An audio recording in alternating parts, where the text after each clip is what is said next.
namhlanje alibonge igama lenkosi. So-ke ngiyacela ukuthi ningivumele ngibonge ithuba kumpostoli nomama ukuthi mabe yokhala enkosini ngalomhlangano uNkulunkulu aveze lami igama. Alibonge igama lenkosi. Ngiyacela bathandekayo ningilekelele sifukisaneni lento umoya ongcwele ayibeke enhlizweni yami. Ngicela ungifundela sisimalini egameni lenkosi yethu Jesu Kristu waseNazaretha. Verse 28. Emva kwalokho uJesu ekwazi ukuthi konke sekuphelelisiwe ukuba umbhalo ugcwaliseke wathi ngomile. Ngicela ungiphindela sisi. Emva kwalokho uJesu ekwazi ukuthi konke sekuphelelisiwe ukuba umbhalo ugcwaliseke wathi ngomile. Sisixolo uphethe yiphi version? Verse 28. After this, Jesus, knowing that all things were now accomplished, that the scripture might be fulfilled, said, I thirst. Hallelujah. La efonini yami bathandeka kukhona iTPT version. Jesus knew that his mission was accomplished, and to fulfill the scripture, Jesus said, I am thirsty. Ihlangane nenye version ngicela ukuyifunda leyo gcina then ngisho lento esenhlizweni yami. The message bathandekayo. It's Jesus saying that everything had been completed so that the scripture record might also be complete. Then he said, I am thirsty. Alibonge igama lenkosi. Manje nginalento umpostoli esenhlizweni yami lapha ngiyawubona I thirst. But manje ngisala kule ndawo yescripture. Alibonge igama lenkosi. Ngisala kule ndawo yescripture. Mhlawumbe uzangifakazela umdala ulaphana eBhayibhelini lika Jesu noma la kaJesu. Angikaze ngahlangana nento ekuthiwa coincidence. Asinayo into enjalo la kaMsindisi. Akaze kwaze kwathiwa kubele kwaqondana. Baba umnguni asinayo into enjalo. Manje ngithemba ngithi ngithola le ndaba ngiyalifunda leli verse ngase ngithi uthi ngihle check lapha kulawa amanye amagospel ukuthi uyavela noJesu ethi ngomile. Ngathola ukuthi cha akaveli uvela kuleli lika Johani kuphela.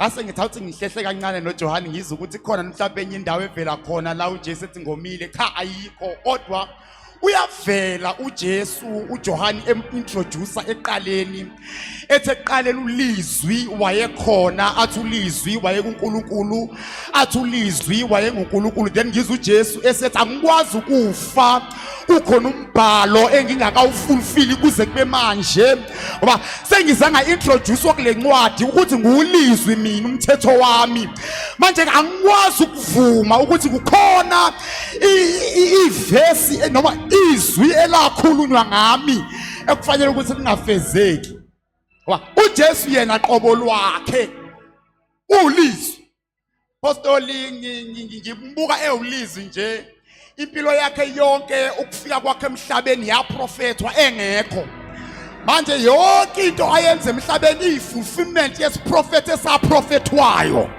kuye kwakhona uIsaiah baba umsezane wamemezela wathi ngibona intombi yawukhulelwa izala indodana wathi yawuqanjwa igama lawo kuthiwa uEmmanuel wafika uJesu kwafika ingelo manje nakhona la apostoli ngimangazwa yilento ethi uIsaiah mayisibona lesi siprofeti akayiboni indoda eyasemhlabeni uthi ngibona intombi kuphela waphelela lapho noma uJoseph wayesethembisile kuMaria akabonwanga kwisiprofeto wathi wanansi indodana ivele ezulwini izongena esibelethweni sakho wathi uMaria ke ukwenzakala kanjani ngoba mina ngiyazi indoda ibivele ingazange izibonakale kwisiprofeto awukwazi ukuthi uhlangane nendoda engavelanga esiprofetweni njalo uJesu mangabe kukhona into ayenzayo yaprofethwa manje akwazi ukuthi kube khona enye into evelayo ukuthi usizwe isiprofeto ukuthi sifezeke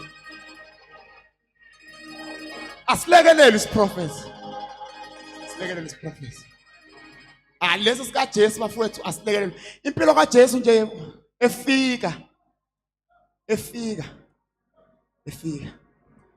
mbongo ngoba ngisho sesiphambanweni uthi uIsaiah ndodana yomuntu yalinywa bazosiza abalima uyabona bakhona ngokulinywa bafowethu makufakwa leya mfoloke emhlabathini beyifaka beyiphenduka umhlabathi ongaphansi uphendukela uze ngaphezulu. Just imagine leyo nto yenziwe emzimbeni womuntu. Ushawa ulinywa nje akakayihambi indlela yesiphambanweni. Usashaba lezansi lo muntu usazokhuphuka incenga indlela ebheke phezulu. Kwasho ukuthi noma esayiwe linyiwe khathele njalo. Uthi kodwa kufanele ngisifeze isiprofeto. Ngoba kwamenyezela ukuthi ngizofika kulesi yasiphambano. Kuye kwamemezela uDavide bathandekayo wathi izinja zingibambile. Wathi ngibona abaningi bengizungezile. Athi babelana ngeengubo zami. Kumemezela uDavide kwi-Old Testament uJesu engekho. Kwememezela uIsaiah umpostoli wathi ngemivimbo yakhe saphiliswa. Ngase ngiyibuza umbuzo ukuthi Isaiah usho kanjani ukuthi saphiliswa ngoba isiphambano sikakafiki. Lesi siphambano saba namandla singekafiki. Sasebenza singekho. Ukufika kwaso sesizoconfirma nje ukuthi kudala ngafika. Hlangana lombhalo uthi le wa uyimvu eyahlatshwa before the foundations of the earth. Singakafiki uJesu wayeseyile esiphambanweni. La ngifika ngikhathazeke khona ke yilo mzalwane ogive up kukhona umbhalo ongakafezeki.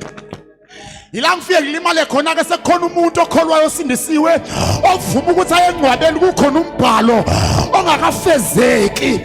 Akekho umuntu oze kulomhlaba ingekho imanual yempilo yakhe. Abanye bafa imanual ingakapheli. Ufa njani ungakafiki kule ndawo uNkulunkulu akufuna kuyo? Uthi uJesu ngiyanqaba. Uthi uJesu ngiyanqaba ukuthi kube khona umbhalo ongafezeki. Let's babeli so that the scripture. Then he said, I test. Okusho ukuthi kuba naleyo lento le ethi I test ikhona somewhere sekufanele siyicingeke ukuthi yona ike ngoba kusho ukuthi kwawona lo I test lo wake waprofeta kanti uDavid ukhulumile ngawo. Uthi uDavid ngake ngomiwa. Kusho uDavid uthi ngacela amanzi banginikeza vinegar. uDavid umprofeti nje ndlela yakhe naye umuntu kaNkulunkulu obekwazi ukusuka kwi-Old Testament angene kwi-New Testament. Ambuka uJesu bethelwe esiphambanweni. Ambuka uJesu elinywa. Ambuka uJesu amasosha abelana ngeengubo zakhe.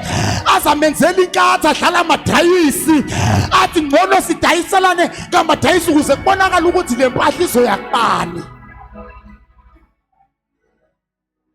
Yonke lento yenzeka lapha nje kwenzela ukuthi lesi prophet asifeze kwathiwani ngempilo yakho. Lento yashiwo ngempilo yakho usufikile ni kuyona. Wayucabanga ukugive up, kufika apho ungakafiki. uJesu mayecela amanzi baqulu yimoshoyo. Umpostoli uthi mawumshumayeli banhlanganise. Yimoshoyo bathandeka. Yimoshoyo. uJesu mayethi ngomile wayomile ngempela. Wayomile ngempela bafowethu. Angifuni ukuthi si spiritualize the story for another day. But ngifuna sibukele ukuthi wayomile wayeshayiwe uJesu. Wayesebuhlungwini uJesu. uJesu wayesebuhlungwini bafowethu igazi lophile suke ezantsi le enyuke esiphambanweni nasesiphambanweni bamshaya futhi. Basambethela izandla zakhe iqojoziwe enyaweni.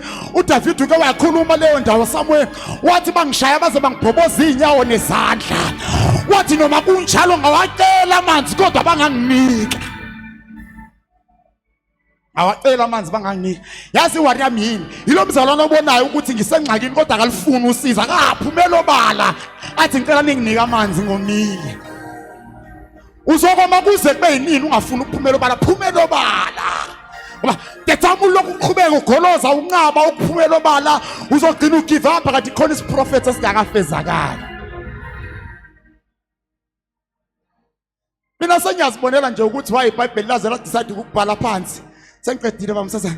Laze la decide ukubhala phansi iBhayibheli. Lathi uDavid seqedile ibanga. Walala ubuthongo. Alibonga igama lenkosi. Wow, kwasukuma uPaul ke ngasekugcineni. Wathi ngikulwile ukulokuhle. Wathi ngigcinile iba. Wayesethi ngigcinile ukukholwa. Kuthi angimemezela ukuthi asibeke ukulwa. singakaliqedi ibanga. Asiqedi ibanga ngaphandle kokukholwa. Lalela bafethu, lezi zinto ziyahambisana. uJesu wakholwa ukuthi noma ngikulesi siphambano kodwa khona abantu ekufanele bathethelelwe, kukhona abantu ekufanele ngibatheke nokuphila. Angikwazi ukuyeka, angikwazi ukuyeka. Sathengela ukuphila, sathengela ukuphila. Sathi ungakuyeki ukulwa. There's a race that we all must run, and there are victories to be won. But manje la ama victories to be won asikwazi ukufika kuona ngaphandle kokuphumela obala mangabe silimala. Mamxulu uthi abantu bawuthula khona onesono khona ongenaso. Uthi ongenaso uye kuJesu la yakhona. Uthi onesono akayi Jesu uyangapha. Manje wena ukuze usizakale thole yakhe indlela usenganene. Phumela obala shono dingosizo inike namanzi. Omile. Omile. So that the scripture may be fulfilled. Ungavumi ukuhamba ibanga elide ushaya sengathi kanti uyazi ukuthi akusikho. Uzohamba ibanga elide kanti uyopha ugcine sewophela nabanye abantu. Alibonke igama lika Jesu. uJesu wanqaba wathi ngiyanqaba. Ngiyanqaba ukufa, ngiyanqaba ukuya esiphambanweni umbhalo ungafezekanga. Cela ukusho lento yokugcina bafowethu. Bese ngihlala phansi egameni lenkosi yethu uJesu Kristu. uIsaiah ukhuluma into ethi for the child is born. Athi to us the son is given. And the government shall be upon his shoulder. And his name shall be called Wonderful Counselor, Mighty God, Everlasting Father, Prince of Peace. Manje ke ngizama ukucinga lezi zinto laphana kuJesu elengesiphambanweni seshiyo uNkulunkulu. Hawu baba umnguni ukhuluma enye into lapha uthi uJesu mayethi uNkulunkulu wami ungishiyelani na? uNkulunkulu wamflathela esebona uJesu engathi akusesiyena esegcwele isono. Lithi iBhayibheli walifela lonke ihlabathi wabafela bonke abantu. Manje ukuthi angimemezele nje bafowethu ukuthi akekho ongafelwanga la endlini. Indaba isisele ngakuwe, yazi indaba isele ngakubani, isele ngakuwena. Wena umuntu ekufanele ulungise indaba kahle kahle ngoba uJesu indaba wayiqede esiphambanweni. Waze wanqaba nokuthi afe, wazehlisa esesiphambanweni wacela amanzi. Jesu wayibamba humility esesiphambanweni. Wathi ngizowacela lamanzi ukuze ngikwazi ukuqhubeka ibanga nelincane. Kusela amavesi amabili but ngifuna ukuthi ngithola amanzi nje. Nalapho efuna ukubenzela umusa wokuthi kube khona into athi mayefa afe eyithole ngakubona. But decide ukumnikeza uvini abafowethu esekunikeza ithuba lokugcina uJesu athi nginika amanzi ngiphuze.